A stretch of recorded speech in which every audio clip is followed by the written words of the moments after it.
تعالى وبركاته. نحمد الله العظيم ونصلي ونسلم على الرسول الكريم أما بعد. فقد قال الله تعالى في القرآن العظيم وفي الفرقان المجيد: أعوذ بالله من الشيطان الرجيم. بسم الله الرحمن الرحيم. يمحق الله الربا ويربي الصدقات. صدق الله مولانا العظيم.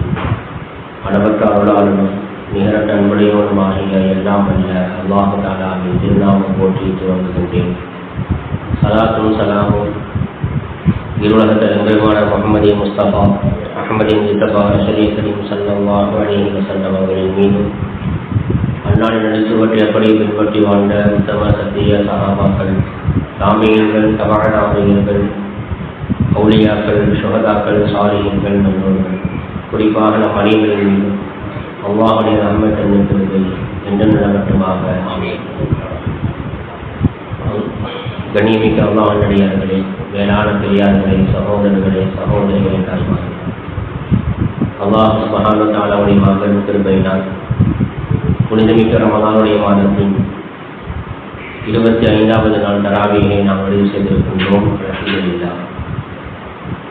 கண்ணியமிக்க அல்லாஹ்வின் அடியார்களே, நபிகள் நாயகம் ஸல்லல்லாஹு அலைஹி வஸல்லம் அவர்கள் சொன்னதை போன்று ரமலான் மாதத்தின் இறுதி பத்தில் நரகத்தை விட்டு நீங்கள் பாதுகாப்பு தேடுங்கள். நரகத்துடைய வேதனை, ஒவ்வொரு நரகமும் மிகவும் கொடூரமானது. ஒவ்வொரு நரகமும் அதில் செய்யப்படக்கூடிய வேதனையும் மனிதனால் தாங்க முடியாதது. எனவே அந்த நரகத்தை விட்டும் நீங்கள் அல்லாஹ்விடத்திலே பாதுகாப்பு தேடிக் கொள்ளுங்கள்.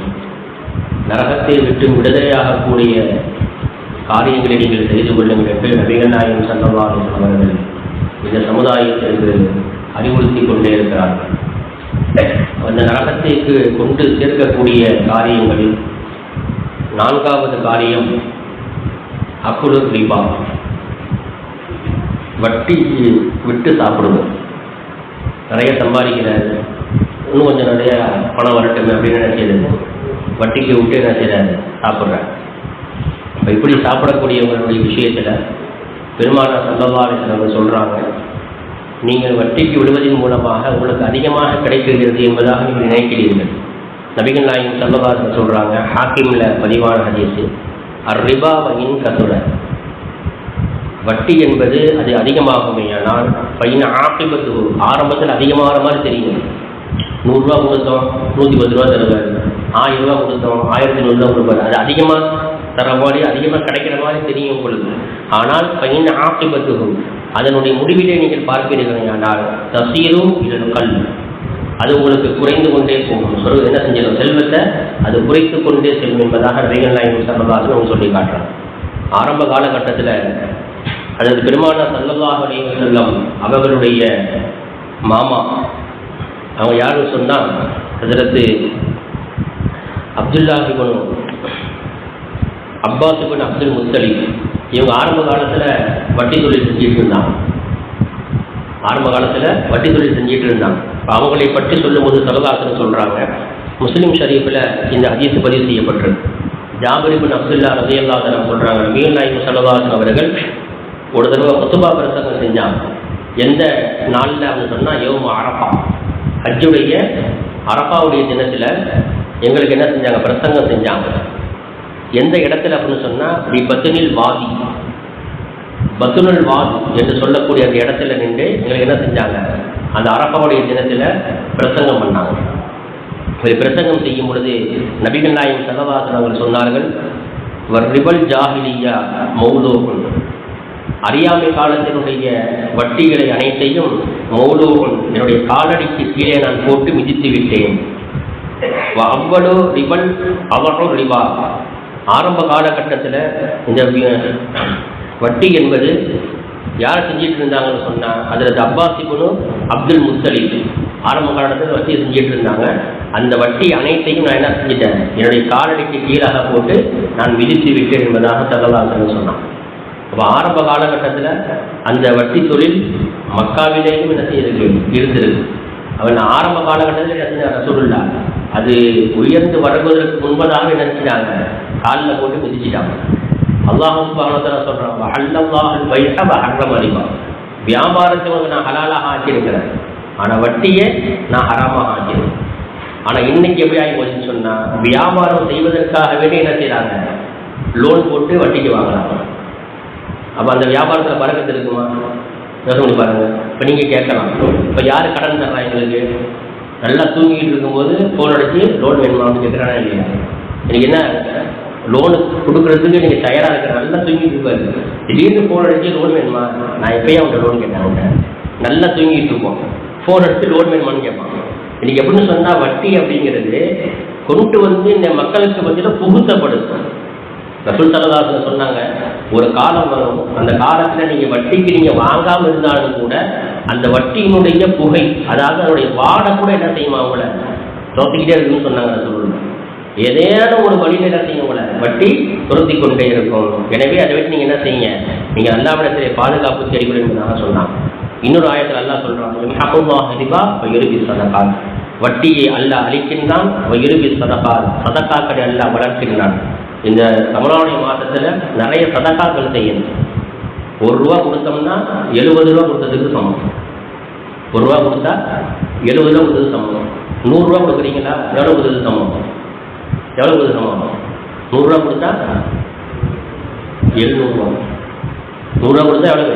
700 ரூபா. 700 ரூபா கொடுத்தா 7000. அப்படியே என்ன செய்யும், அப்படியே பன்மடங்காகி அப்படியே போய்கிட்டே இருக்கு. அப்போ இந்த ரமலான் மாதத்தில் இன்னும் ஒரு 4-5 நாள் தான் இருக்குது. இந்த 4-5 நாட்களில் நாம் செய்யக்கூடிய தர்மங்களுக்கு தான் இந்த நன்மை. எப்பொழுது பெருநாளுடைய பிறை பார்க்கப்பட்டு விட்டதோ அதற்கு பிறகு நம்ம ₹1 கொடுத்தோன்னு வைங்க, நமக்கு எத்தனை நன்மை கிடைக்கும்? 10 நன்மை தான். 1க்கு 10. இப்போ இந்த 5 நாட்கள் நாம் செய்யக்கூடிய தர்மத்துக்கு தான் என்ன 70 மடங்காக என்ன செய்யலாம், 70 மடங்காக கொடுக்குறோம். 70 மடங்குன்னா 7 7 49. இப்போ ₹1 கொடுத்தோம்னா 490 நன்மை. எவ்வளோ நன்மை? நீங்கள் வெறும் ₹1 கொடுத்தீங்கன்னா எவ்வளோ நன்மை உங்களுக்கு? 490 நன்மை. அப்போ இன்னைக்கு எத்தனையோ பேர் பல லட்சங்கள், பல கோடிகள், பல ஆயிரங்கள் என்ன செய்கிறாங்க, இன்னைக்கு சதக்காக்கள் ஏழை எளிய மக்கள் கொடுத்துட்டு இருக்கிறாங்க. அப்போ ரமலானுடைய நேரத்தில் கொடுக்கக்கூடிய சதக்காக்களுக்கு நன்மைகள் அதிகம் என்று விளங்கி என்ன செய்கிறாங்க, சதக்காக்கள் கொடுக்குறாங்க. இப்போ நம்மளும் என்ன செய்யணும், ஏழை எளிய மக்களுக்கு அதிகமான சதக்காக்கள் கொடுக்கணும். அப்போ பெருமான ஸல்லல்லாஹு அலைஹி வஸல்லம் அவர்கள் இந்த வட்டியினுடைய விஷயத்தில் ரொம்ப கண்டித்து சொல்லியிருக்கலாம். எந்த அளவுக்கு சொன்னால், புகாரி ஷரீஃபில் ஒரு ஹதீஸ் வருது, இன்ன ரிஜாலன் யதஹவ்வதூன ஃபீ மாலில்லாஹி பிகைரி ஹக்.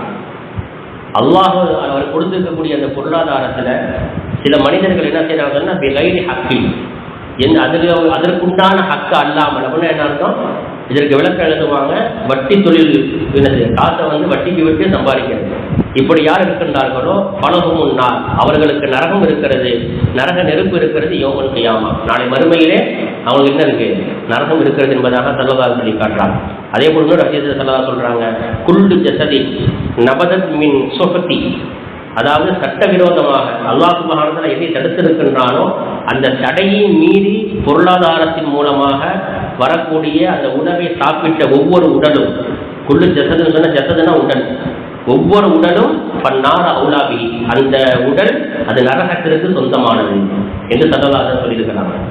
இப்போ இதில் இன்னொரு விஷயம் என்ன அப்படின்னு சொன்னால், இது போன்ற நம்ம பிள்ளைகளுக்கு ஃபீஸ் கட்டுறதுக்காக வட்டிக்கு வாங்கி என்ன செய்யணும், ஃபீஸ் கட்டுறோம். அதுமாதிரி நம்முடைய வீட்டுக்கு ஏதோ ஒரு அவசர தேவைக்காக நம்ம என்ன செய்யணும், வட்டிக்கு வாங்கி சமைக்கிற பொருளுக்கு கொடுக்குறோம். அந்த உணவை நம்ம சாப்பிடணும் வைங்களேன், சாப்பிட்டுட்டு துவா இருக்கப்படாது, துவா கபூல் ஆகாது. பெருமான ஸல்லல்லாஹு அவர்கள் ரொம்ப எச்சரிக்கை பண்ணியிருக்கிறாங்க.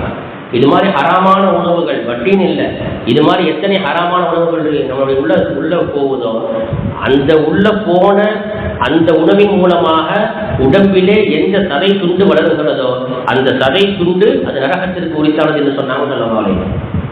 அந்த அளவுக்கு மிகவும் மோசமான ஒரு வியாபாரம் தான் என்ன, இந்த வட்டி வியாபாரம் அப்படிங்கிறது. அதே போல் அதுக்கு வட்டிக்கு வாங்கினவங்க, அதை கொடுக்குறவங்க, கணக்கு எழுதுறவங்க, அதே போல் சாட்சி சொல்கிறவங்க, அதுக்கு முன் வர்றவங்க, இடம் கொடுக்குறவங்க, எல்லாருமே யார், எல்லாருமே பாவத்தில் சமமானவர்கள் என்று ஸல்லல்லாஹு அலைஹி வஸல்லம் அவர்கள் ஹதீஸில் தெளிவாக சொல்லியிருக்கிறாங்க. அப்போ நாம் இந்த வட்டியை விட்டும் மிகவும் பாதுகாப்பாக நாம் இருக்க வேண்டும். இப்போ நமக்கு கேள்வி வரலாம், நம்ம யாரும் கடன் கட்டாவோட தரமாட்டேங்கிறாங்க, வசதி வாய்ப்பு உள்ளவங்க கடன் கட்ட நிறைய தரமாட்டேங்கிறாங்க. இப்போ அதுலேயும் ஒரு சிக்கல் இருக்குது. என்ன தெரியுமா, சில பேர் என்ன செய்வாங்க சொன்னால் வட்டி இல்லாத கடன் கொடுப்பாங்க. வட்டி இல்லாத அதையும் நான் சொல்லிடுவேன். சில பேர் நினைக்கலாம், அஜித் இப்படி பேசுகிறாங்க, இப்போ நம்ம பணக்காரன வசதி வாய்ப்பு இருக்கிறாரு, ஒரு 50,000 கடன் கொடுங்க, 10,000 கடன் கொடுங்க, கடன் வைக்கிறதுக்கு தரமாட்டேங்கிறாரு. அவர் ஏன் தரமாட்டேங்கிறாரு தெரியுமா? ஒரு மனிதர் என்ன சொன்னார், வட்டி இல்லாத கடன் கொடுக்கலாம் அப்படின்ட்டு கிட்டத்தட்ட 4 லட்சம் ரூபா கொடுத்துருக்குறாங்க. எவ்வளோ கொடுத்துருக்குறாரு? அவரை பணம் வெளியில் மக்கள் எத்தனை இருக்கு? 1 ரூபா 2 ரூபா இல்லை, 4 லட்சம் ரூபா இருக்கு. கடன் வாங்க வரும்போது காலில் உழுவாத குறையா வாங்கிட்டு போறான். அவர் என்ன சொன்னது, காலில் உழுவாத குறையா வாங்கிட்டு போறான். திரும்பி கேட்டோம்னா கடன் வாங்கினவர் கடன் கொடுத்தவரை மிரட்டுறது. இப்படிலாம் கேட்டீங்க நான் தூக்குல தொங்கிடுவேன். என்னடா இது அநியாயம்? ஏன் காட்ட நான் வட்டி இல்லாம உன்னை நரகத்துக்கு கொண்டு போகாம உன்னை பாதுகாத்து உனக்கு நான் கடன் கொடுத்துருக்கிறேன். அந்த கடனை திருப்பி கேட்டா நீ என்னைய நீ மிரட்டுறியா? கிட்டத்தட்ட 4 லட்சம் ரூபா கடன்ல என்ன கொடுத்துருக்குறேன். இப்போ நம்ம யோசிச்சு பார்க்கணும், நம்ம கடன் வாங்கினா திருப்பி கொடுக்கணும் அப்படிங்கிற எண்ணத்தோடு நாம் கடன் வாங்குவோமே, ஆனால் அந்த கடனை அடைப்பதற்கு உண்டான வழிவகைகளை அல்லாஹ் நிச்சயமாக செய்வான் என்று ஸல்லல்லாஹு சொல்றாங்க. கடன் வாங்கும் போதே கொடுக்குறவங்க எண்ணம் இல்லை அப்படின்னு சொன்னீங்கன்னா ஸல்லல்லாஹு அவர்கள் எச்சரிக்கை செஞ்சாங்க. ஒன்று, உங்களுடைய பொருளாதாரத்தில் அழிவு ஏற்படும். 2வது, அப்படி பொருளாதாரத்தில் அழிவு இல்லையா, இல்லைன்னு சொன்னா உயிர் சேதம் ஏற்படும், அந்த குடும்பத்தில் மௌத்து கொடுக்கும். ரசூலுல்லாஹ் சொல்றாங்க, கடன் வாங்கி அந்த கடனை திருப்பி கொடுக்கறதுக்கு உண்டான அந்த நீயத்தை இல்லை. கடனே வாங்கிட்டே இருக்கிறாரு, கிட்டத்தட்ட பல லட்சம் கடன் வாங்கிட்டாரு, திருப்பி கொடுக்கணுங்கிற எண்ணமே இல்லை. அப்போ அந்த வீடுகளில் என்ன ஏற்படும்? அவருடைய பொருளாதாரத்தில் அழிவு ஏற்படும். அப்படி இல்லைன்னு சொன்னால் அந்த குடும்பத்தில் ஒரு மௌத்து விழும். ரசூலுல்லாஹ் சொன்னது, நான் சொன்னேன். அப்போ கடன் வாங்கும்போது என்ன செய்யணும்? திருப்பி கொடுக்கணுங்கிற எண்ணம் வரணும் முதல்ல. அவை அந்த எண்ணம் இருந்தால் தான் கடன் வாங்கிட்டாரு, திருப்பி கடன் கொடுத்துட்டாரு, இப்போ மீண்டும் கடன் கொடுக்கணுங்கிற எண்ணம் அவருக்கு வரும், கடன் கொடுக்குறவருக்கு வரும். அப்போ திருப்பி கொடுக்கணுங்கிற எண்ணமே இல்லை அப்படிங்கும்போது நம்ம கடன் என்ன செய்வார்? கொடுப்பாரா? இன்னொரு ஒரு விஷயத்திலேயே ரீதியிலே நம்ம யோசிக்கணும். ஜக்காத்தை முறையாக பிரித்து கொடுக்காதவருடைய விளைவும் ஒன்று உண்டு. யாரும் வசதி படைச்சிருக்கிறாங்களோ ஜக்காத்தை ஒழுங்காக பிரித்து என்ன செய்யணும்? ஏழை எளிய மக்களுக்கு அது போய் சேரணும். இன்னைக்கு வசதி வாய்ப்பு எல்லாம் இருக்கிறவங்க ஜக்காத்து வாங்கிட்டு இருக்கிறாங்க, வசதி உள்ளவங்க கொடுக்குறாங்க, வசதி உள்ளவங்க வாங்குறாங்க. அப்போ இடையில இந்த ஏழைப்பட்டவங்க என்ன, அவங்க ஒன்றும் ஏழையாக தான் போயிட்டு இருக்கிறாங்க. அப்போ இந்த ரீதியில் நம்ம என்ன செய்யணும்? யோசிக்கணும். அல்லாஹ் சுப்ஹானஹு வ தஆலா இந்த கொடூர வட்டியை விட்டு நம்ம சமுதாயத்தை எல்லாம் பாதுகாப்பானாக.